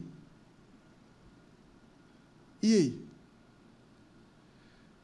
Não, mas eles vão ter toque de recolher, dormir. Não, vai ter não. Eles vão ficar até que hora acordado, pastor? Até a hora que eles quiserem. Mas eles não podem ficar sozinhos. Uma das frases citadas, podem sim, pô. Eles ficam sozinhos no colégio, eles ficam sozinhos no cursinho, eles ficam sozinhos. Tu está com eles lá? Não, mas, não tem mais. A pergunta é, você está com ele lá ou não? Só responde isso. Não, então aqui eles também vão ficar do mesmo jeito. Irmãos, a igreja não está acostumada a ser confrontada e muito menos pensar. Sabe por que eles falam que o adolescente não pode ficar sozinho? Porque não tem um idiota como esse, maluco, que chega com o pé na porta, falando tudo o que acontece da porta da igreja para fora. Porque, assim, eles colocam essa geração dentro de um casulo, como se a igreja pudesse salvar eles de alguma coisa. Não consegue. Da porta da igreja para fora existe um mundo completamente diferente, é diferente do mundo de Bob que o pessoal coloca na igreja. Só que para fazer isso é necessário ter uma reputação e ter coragem para pensar junto, para assumir as consequências. Eles aprontaram no retiro? É óbvio, são adolescentes, gente. Ou você acha que no retiro eles não iam pintar um outro? É óbvio que iam pintar. Você, quando era adolescente, pintou. Por que tu quer que eles não pintem agora? Ué? É óbvio. Mas eles se mataram que nem nos retiros anteriores? Não. Atrapalharam quem estava dormindo no quarto? Não, porque quando eles entravam para o quarto, eles dormiam, já estavam esgotados. Não teve bagunça em quarto. Passa aí que o chefe já está me olhando. Vai lá. Próximo. Eu. Próximo. Aí, vai lá. Infantilização, terceirização de responsabilidade e insegurança. Insegurança. Se a gente projetar uma juventude infantil, cresce infantil, desenvolve infantil, não é para a igreja não, é para a vida. E essa infantilização gera terceirização de responsabilidade. Eles não assumem responsabilidade. Paulo Vieira, um dos coaches mais famosos do Brasil, diretor da Febracis, escreveu um livro, Poder da Ação, e uma das frases que ele mais fala é sobre a autorresponsabilização. A autorresponsabilidade. A responsabilidade de quem? É minha. Eu acho engraçado como o liderado fala assim, não, pastor, mas a culpa é minha. Eu falo assim, a culpa pode até ser tua, mas a responsabilidade no final vai ser minha. Quem errou? Foi você, não foi? Mas quem é que a igreja vai cobrar? O pastor. Então eu tenho como terceirizar uma situação como essa? Não posso. Eu tenho que assumir, gerenciar a minha equipe, botar ele aqui atrás e falar assim, não, fica aí, porque já vai sobrar para mim mesmo. Então, vamos que vamos, deixa eu segurar aqui. Aí, quando eu resolver o problema aqui, aí eu volto para resolver o problema com você. E por aí vai. Gerando insegurança. Se a gente fica mandando a mensagem que ele é incompetente, que ele não pode, que ele é tadinho, que ele não pode ficar sozinho, quando ele se descobrir para o mundo, for para a faculdade, ou ele desmiola de uma vez só, ou ele se torna um jovem inseguro. Mas, enfim, vai lá, passa. Extensão da condição juvenil. Em contrapartida, desenvolvemos um desejo profundo pela juventude e tudo que ela representa, mas também um repúdio por tudo que ela nos apresenta. Exemplo, a beleza e a jovialidade. Todo mundo quer ser jovem. As pessoas que têm 70 anos hoje querem ser jovens.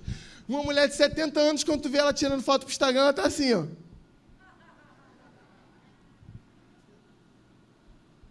Nada contra uma mulher de 70 anos fazer uma pose assim. Ela tem todo o direito, mas essa pose é uma pose jovial. Que ela pode fazer? É óbvio que pode. Não, meu corpo, minhas regras, não, mas o corpo é teu, tu pode tirar a foto do jeito que você quiser. Mas isso é uma tendência de beleza e jovialidade, porque a gente vive num tempo onde todo mundo, de todas as faixas etárias, querem serem jovens. Consumo e atualidade, um consumismo desenfreado, e tudo para ser atual. E o segundo ponto, que é a instabilidade e a incerteza. Quando o jovem não consegue ser jovem como o outro jovem, ele se sente inseguro. Quando o jovem não consegue ser tão atual, tão jovial e tão consumista quanto o outro jovem, ele se sente inseguro. Ele vê um mundo de incerteza, um futuro de incerteza e um presente de incerteza. E a vulnerabilidade. Quando ele chega nesse ponto, ele percebe que tudo à volta dele contribui para ele nunca ser aquilo que todo mundo está sendo, ele se torna vulnerável. Eu estou falando de dentro da igreja também. Vou bater aqui numa tendência atual. Todo mundo quer ser João Paulo, do céu na terra. Todo mundo quer ser Vitor Azevedo. Todo mundo quer ser David Leonardo. São meus amigos. Mas eu já falei isso para pelo menos 2 deles. Cara, todo mundo quer ser vocês. E vocês precisam dizer para todo mundo que todo mundo tem DNA, CPF e identidade diferente. Vocês precisam dizer isso. Vocês precisam parar com esse processo fordista de cópias de Dave Leonardo e Vitor Azevedo. Um montão de gente aí, o cara é pastor, mas ele quer fazer culto na praça. Por quê? Porque o João Paulo, toda terça-feira, tem 2.000 pessoas na praça em Brasília. Aí ele vê aquele Facebook do céu na terra, top, o João Paulo, assim, tirando foto, assim, com a chuva. Ele... estátua, aquela foto, pastor, top, assim, das galáxias, dá 40 mil curtidas. Aí o pastor quer ser pregador de praça. Por que o pastor quer ser pregador de... Por que o mestre quer ser pregador de praça? Por causa disso aí, ó. Beleza, atualidade, jovialidade, consumo, é um consumo. Ele quer consumir aquele prazer de ser o pregador das 2.000 pessoas na praça. Ele quer consumir aquilo, ele quer viver aquilo. Mas ele foi chamado para cuidar de ovelha. O João Paulo não cuida de ninguém. Na verdade, ele é cuidado, e muito bem cuidado. O ministério dele é evangelístico. Ele chega, a praça enche, ele prega, o negócio acontece. Porque ele foi chamado para isso. Parece que não tem nada a ver, mas tem tudo a ver. Aí o cara se frustra, porque ele faz o culto na praça, um dia dá 3 pessoas. Aí ele vai na outra semana, jovem, vai dar 10 agora. 2 pessoas. Aí ele vai na outra semana, 7 pessoas. Falou, caraca, cresceu, glória a Deus. Aí ele vai na outra, 4 pessoas. Aí ele para. Aí ele se torna vulnerável. Aí ele se torna instável e vê o futuro ministerial dele como um futuro incerto. Passa aí, passa aí. Vamos lá, essa é a mensagem que o mundo, a sociedade está dizendo para nós. Você é lindo, você é linda. Às vezes não é. Às vezes tu está acabado. Às vezes tu tá, cara, tu já se largou há muito tempo. Quanto tempo tu não faz aquela chapinha, aquele nem sei o nome, aquele negócio que deixa o cabelo liso? Quanto tempo que tu não faz? Quanto tempo que tu não compra um creme maneiro para botar no teu cabelo, aquele negócio de beleza que deixa o rosto limpo? Quanto tempo? Mas a sociedade está dizendo para você, você é lindo, você é linda, posta foto sim, para a gente ter curtida. O Instagram todo dia te convida às curtidas, você não vai ter curtidas hoje não? Onde estão as nossas curtidas? Eu posso ver o Instagram colocando isso, onde estão as nossas curtidas? Eu posso ver isso. E você não é ninguém. No mesmo jeito que a sociedade te diz uma coisa, a sociedade te diz outra. Completamente diferente. Aí a gente gera uma geração fake, a gente gera uma geração SPC sempre pronta a consumir. Ah, eu estou assim, preciso consumir isso, eu estou assim, preciso consumir aquilo, eu preciso, para ser aquilo ali, eu preciso. Com QI baixo, emocionalmente baixo, hoje nós temos uma criança de 10 anos que tem mais informação que o rei da Inglaterra no século XVII. Uma criança de 10 anos. Só que ela cresce com QI emocional lá no pé. É muita informação e pouco QI emocional. Desesperança e desinteresse pela vida. Passa aí, passa aí. Não, agora volta. Vai voltando até eu falar para. Vai, volta. Passa uma. Não, volta. Passa uma. Aí, passa mais uma, deixa a outra também. Beleza. Jovens, eu vos escolhi porque sois fortes e a palavra de Deus permanece em vocês e tens vencido o maligno. A gente pode viver sobre aquilo que a gente ouve, sobre tudo aquilo que a gente falou até agora, ou a gente pode viver sobre isso. A gente pode viver baseado no fato da gente ter sido escolhido. E quem te escolheu não foi qualquer um, não. Quem te escolheu foi aquele que sabe tudo. Ele sabe tudo e te escolheu. Ele sabe da tua vida e te escolheu. Ele sabe do teu defeito e te escolheu. Ele sabe das tuas escolhas e te escolheu. Ele sabe que você vai votar no Haddad no domingo e te escolheu. Ele sabe que tu vai votar no Bolsonaro no domingo e te escolheu, cara. Ele sabe disso tudo e te escolheu. Não foi qualquer um que escolheu você. Se Ele te escolheu, Ele sabe o que está fazendo. A gente pode escolher viver baseado em tudo que a gente falou até agora ou nisso. O Deus que sabe tudo me escolheu, me colocou para o time dele. E Ele não só me escolheu, me fez forte. O ser humano, o Deus Criador, tudo nos fez forte. E nos fez aqueles que permanecem, e nós temos vencido o maligno. Esse verbo, ele está no passado, mas é um passado que continua. E tendes, desde antes até agora, vocês têm vencido o maligno. Por isso ele nos escolheu. Porque você não desistiu. A palavra está com o mestre agora, está com o chefe. Bom, então vou começar. Há anos atrás, a questão, por exemplo, da ideologia de gênero. Há anos atrás, isso não era uma questão que afligia a gente, a liderança de jovens. Deixa eu te explicar por que eu estou propondo isso. Ao se imaginar, se entender como homossexual, o jovem, ele tomava um caminho, ele saía da igreja, ele entendia que não caberia de forma nenhuma estar na igreja, estar num ambiente religioso, e isso compactuava com a escolha de vida, a escolha sexual dele. Esse tempo que nós estamos vivendo é para a gente um desafio assim, de alto nível, porque, vou te dar um exemplo, nós sabemos disso, existem instituições religiosas que entendem o homossexual como, inclusive, citações bíblicas propondo uma relação homossexual, enfim. Não somente isso, que são instituições específicas para dizer ao homossexual, vocês são aceitos, não somente isso, mas existe essa geração trouxe para a gente toda uma nova perspectiva de homossexualismo.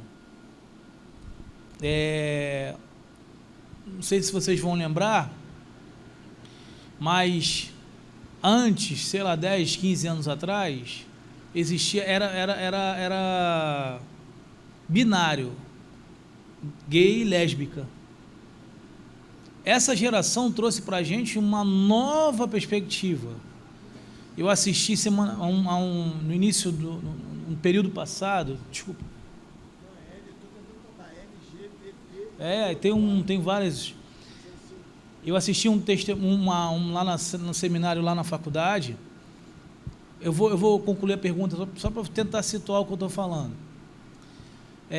Lá na faculdade eu assisti um seminário que levantou um jovem para falar para a plateia, e ele veio para frente, vestido de mulher, embora homem, nitidamente homem, vestido de mulher, e ele assumiu a plenária dizendo: olá, bom dia, meu nome falou o nome da pessoa, falou o nome, né? Meu nome é fulano de tal, e aí contou a história, que nasceu homem, e entendeu a sua vida gay, né? Então ele agora se transformou em uma mulher, vamos dizer assim, mas enquanto gay, ele é lésbica. Alguém entende isso aí? Tu entendeu isso? Bugou a mente de vocês, porque a minha bugou quando eu vi pela primeira vez. Eu falei, peraí, deixa eu tentar entender isso. Ele é homem, se entende gay, se veste de mulher, mas enquanto mulher ele é lésbico, ele tem relacionamento com outra mulher. Entende isso? Ou seja, ele poderia ter ficado como homem para se relacionar como mulher, mas ele se entende um outro gênero, e ele, aqui não tem nenhuma criança, eu vou usar o termo que ele usou, até porque não tem nenhum problema. Ele falou assim, ele se referiu ao órgão genital dele, o meu órgão genital é gay, dando referência de que a forma que ele se relaciona sexualmente seria não usando o órgão sexual dele. Então, assim, para a gente, e aí, aonde que está a crise toda, pastor? Toda a questão que está envolvendo isso. Venho falando isso em vários treinamentos. Nós estamos preparados para lidar, por exemplo, com esse cara. Ele chega no teu culto de juventude, aí você prega a palavra, ele levanta a mão, aí ele vem na frente. Qual é o nome que ele vai falar, eu não sei, ou que ele vai se relacionar? Qual é o banheiro que ele vai usar? Você imagina uma pessoa que tenha feito a operação de mudança de sexo, agora ela parece toda uma mulher, tem seio, tem, enfim, operada. Aí esse cidadão aceita Jesus na tua igreja, no teu congresso de juventude. Com qual preparo nós vamos enfrentar essa questão? É isso que me questiona muito. Qual banheiro que esse cara vai usar? Qual situação?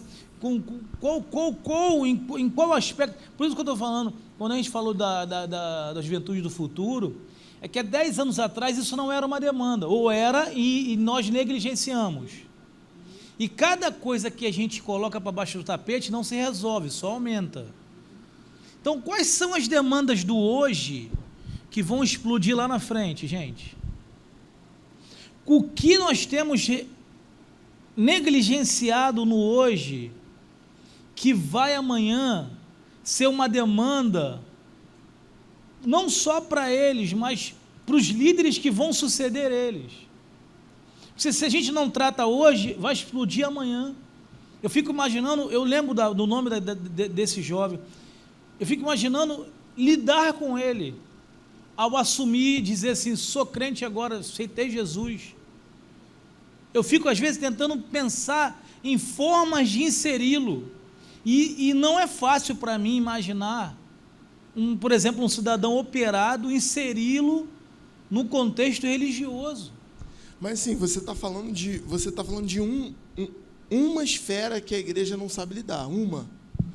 Um exemplo, na sua concepção não é fácil lidar com um cara que é operado, e pererê.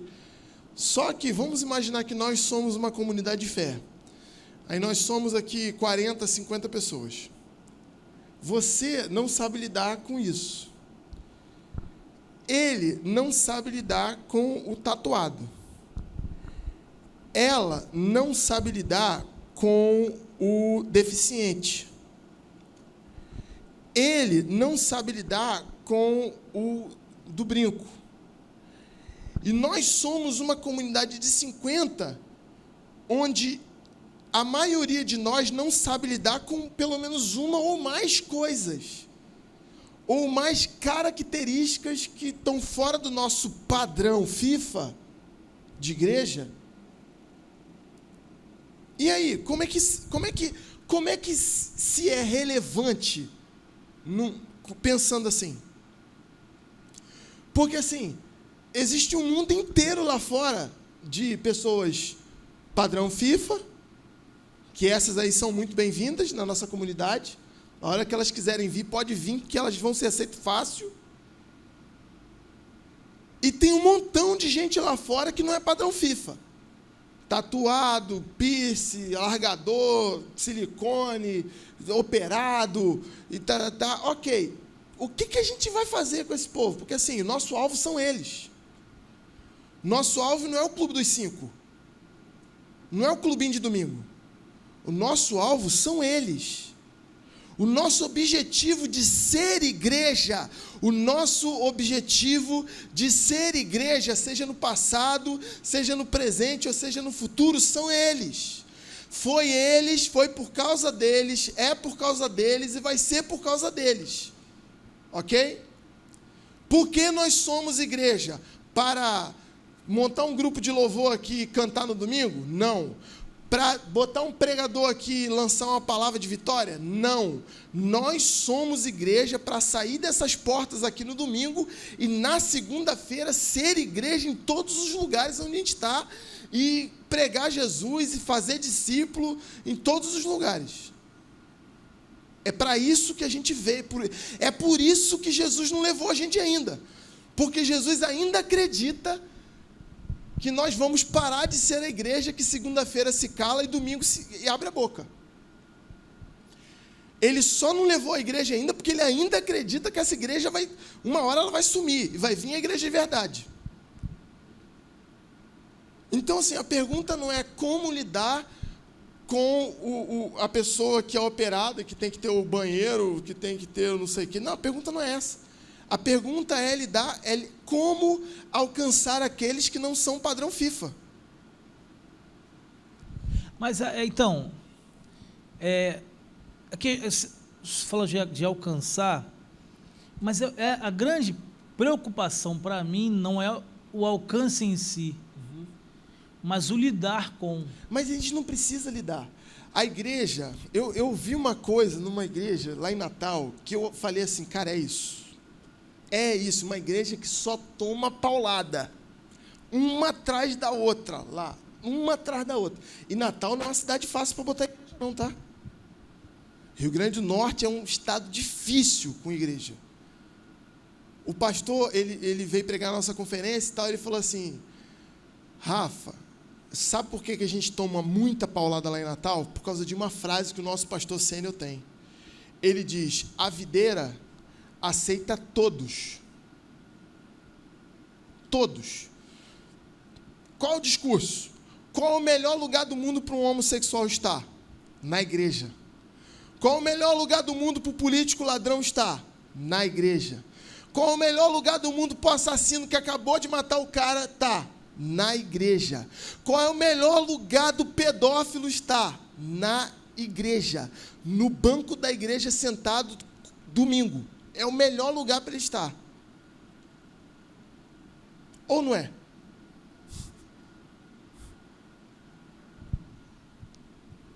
Ou você também pensa como o pessoal lá de fora, não, o melhor lugar para ele estar é bem longe de mim.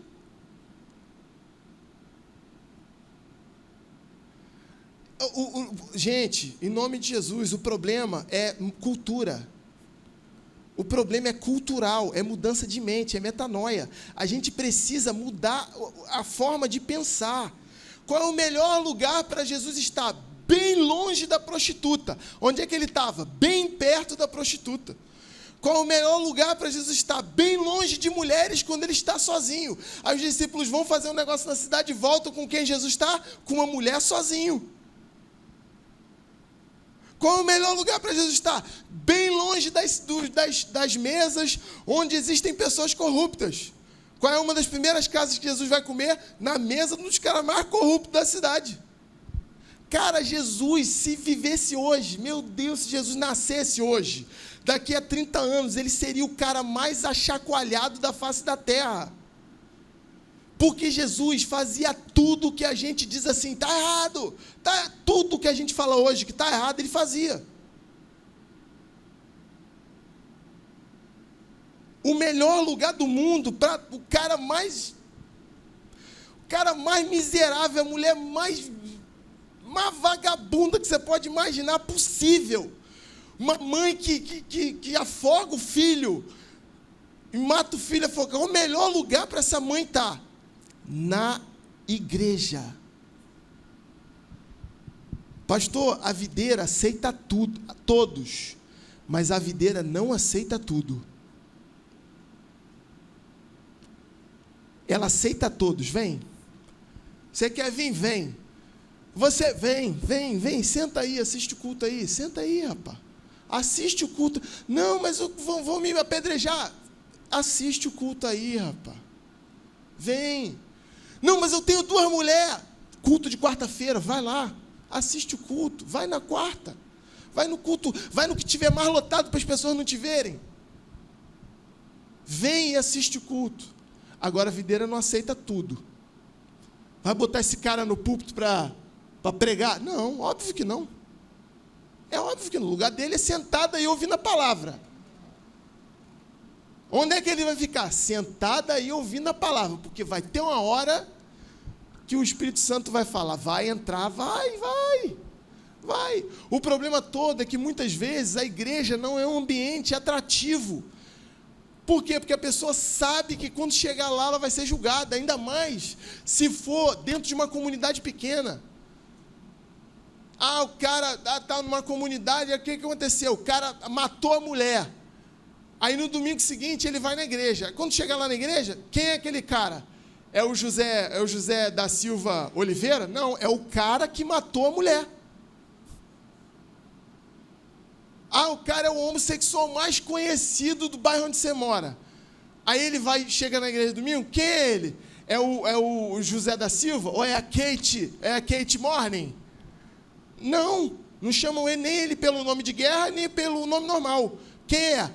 É o homossexual mais conhecido da cidade. Cara, se tem um lugar, o lugar que a gente mais rotula pessoas é na igreja. Aí tu acha que o todo encalacrado, cheio de pecado, todo torto, lá fora, ele vai procurar o quê? Ou ele procura, sabe lá Deus o quê? Ou ele vai se enfiar nessas igrejas que aceita tudo. Essas igrejas novas aí que a gente mete o pau nelas. Onda dura, bola de neve, que a gente fala que é seita, que nem igreja é. A pessoa vai procurar essas igrejas. Porque quando chegar lá, as pessoas vão falar assim, cara, que bom que você veio, qual é o teu nome? Qual é o teu nome? Qual foi a última vez que você perguntou ao visitante qual é o teu nome? Ou os visitantes estão entrando e saindo da tua igreja e ninguém fala com eles. Ou só naquela hora super ultra constrangedora que tu anota o nome da pessoa que chegou. Agora fica de pé. Não, fica com vergonha, não. Fica de pé, irmão. Fica de pé. A pessoa não quer ficar em pé. Ela não quer ser nem vista. Mas se for no bastidor, você fala, nunca te vi aqui. Caramba, que legal que você veio. Qual é o teu nome? Aí é diferente. Então, assim, não são eles... Gente, olha só, presta bem atenção nisso. Não são eles que têm que mudar. Somos nós. É a gente que tem que mudar. Porque a hora que a gente mudar, e nisso, palavras de Jesus, e nisso saberão que vocês são meus discípulos, e nisso saberão, quando vocês mudarem, quando vocês amarem uns aos outros, quando vocês viverem como uma família, quando vocês viverem em comunidade, quando vocês viverem em aliança, quando você parar de falar mal do seu pastor, quando você andar em aliança com as pessoas, quando você mudar, e nisso saberão que vocês são meus discípulos. Não é uma coisa que a gente vai precisar falar, botar outdoor. Não, eles vão saber. E quando eles souberem, eles vão desejar. E quando eles desejarem, eles vão se aproximar. E quando eles se aproximarem, a gente vai amar. Amém ou não amém? Seja a juventude do passado, do presente, do futuro, qualquer uma. A gente tem que topar o desafio e saber que, assim como não é fácil lidar com essa missão hoje, amanhã vai ser um desafio ainda maior. Então, que Deus instrua vocês para os novos tempos que virão. Vai vir um tempo, está sendo um tempo difícil, né, pastor? Mas vai ser um tempo onde o Senhor Deus vai encorajar a gente a topar o desafio. E aí vocês que estão investindo o dia de vocês aqui, eu tenho certeza que o Espírito Santo vai capacitar vocês para enfrentar os novos desafios, os desafios que virão. João capítulo 16, versículo 33. A gente vai orar agora. Eu queria despedir vocês com uma palavra. Tenho-vos dito isso, que para que em mim tenhas paz. No mundo tereis aflições, mas tende bom ânimo. Eu venci o mundo. Vocês vão ter aflições na vida de vocês, na jornada de vocês. Alguns de vocês vão pensar seriamente em desistir. Seriamente. Vão passar, pastor, deixa para outro, esse negócio é para outro, não é para mim não. Sei nem porque eu estou fazendo isso aqui, está difícil demais. Mas o Senhor, Deus não erra o investimento que faz. Deus não erra o investimento que faz. Às vezes a coisa aperta, o calo aperta, e Seja você que está começando agora, ou líderes que já passaram vários anos na jornada, você vai ouvir a mesma coisa de vários, ou da maioria, ou de todos. Já pensaram em desistir em algum momento. Mas porque não desistiram, abençoaram muitas pessoas. E eu quero, pedir a Deus que vocês sejam encorajados a continuarem. Porque tudo que o inimigo quer, e tudo se tornaria mais fácil se vocês dissessem: pastor, a regência não é para mim não, a liderança não é para mim não, deixa para outro, estou fora, cansei. Mas o Senhor está dizendo ao coração de vocês: tem de bom ânimo, vocês vão vencer, tem um tempo novo chegando para a liderança de vocês. Tudo que o Senhor tratou com a gente de manhã até agora não foi para ferramentar a gente, para ter boas ideias, foi para ferramentar a gente, para a gente conseguir suportar a luta, porque não é fácil viver o que você tem vivido, não é fácil liderar como você tem liderado, não é fácil seguir como você tem seguido, mas o Senhor te fortaleceu até hoje e vai continuar fortalecendo a tua vida. Oh, aleluia! Deus está segurando na tua mão, meu irmão. Deus está segurando na tua mão, minha irmã, e esse tempo de luta, de dor, vai passar, você vai dar testemunho do tanto que Deus te abençoou, te usou, para cuidar das pessoas que estão lá, que muitos deles nem honram e nem consideram o teu esforço. Muitos deles nem sabem que você pegou um dia todinho, no sábado, um dia, um descanso, em que você disse: eu poderia estar descansando, cuidando de mim, cuidando de casa, cuidando de algo, mas você investiu esse tempo por pessoas que talvez nem olham para você com algum tipo de apreço. Paulo escreveu na sua carta aos Coríntios, capítulo 12, versículo 15, dizendo: ainda que eu seja menos amado, eu vou amar mais. Ainda que ninguém considere, me observe, me encoraje, me abrace, ainda que amanhã, durante o ensaio, as pessoas não vão querer ouvir tua voz, no céu hoje está ouvindo e está vendo o teu clamor. Isso vai reverberar naquela juventude, vai reverberar naquela família, vai reverberar naquela igreja. Deus está dizendo para você nessa tarde: Deus não deixou o investimento que Ele fez em você cair no chão. Deus sabe em quem investiu. Oh, aleluia! Bendito é o nome do Senhor. Oh, Deus. Oh, Senhor, eu te peço, Jesus. Senhor, ainda que com pouca força, Senhor, eles vieram aqui, Jesus, para buscar a tua face, para entender melhor o teu reino. Jesus, quantos chegaram aqui até com alguns planos de desistirem? Quem sabe chegando dezembro diriam: pastor, não quero mais.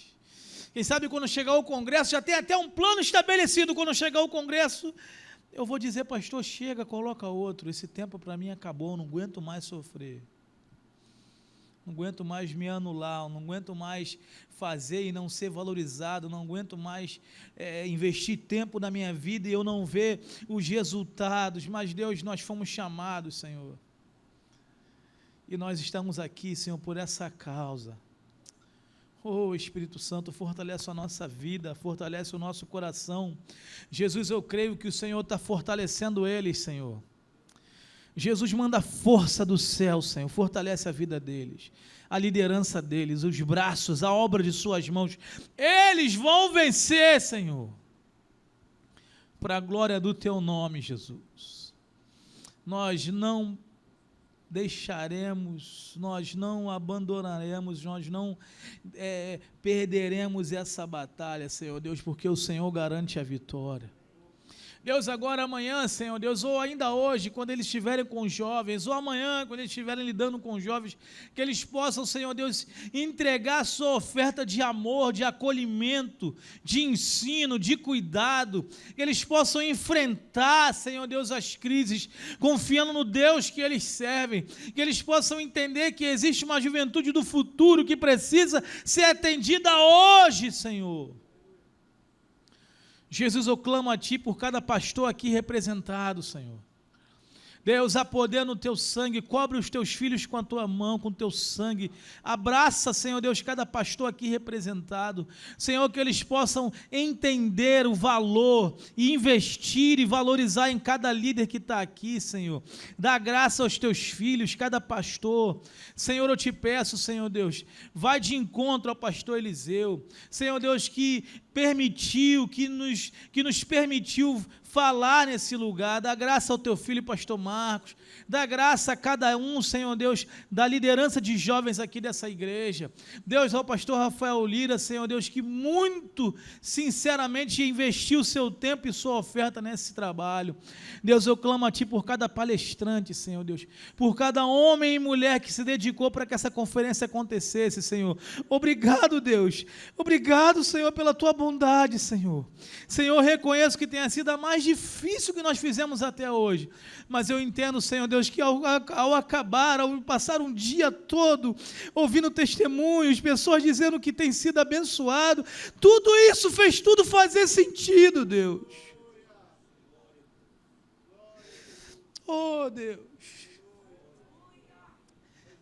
a Tua mão é bondosa conosco, Senhor, porque não somos merecedores, Deus, mas a Tua graça nos trouxe a esse lugar, Jesus. Tua misericórdia nos manteve com mão forte. Obrigado, Deus. Leva o Teu povo agora em paz. Oh, aleluia. Oh, Jesus. Nós abençoamos cada um que vai voltar à sua cidade agora.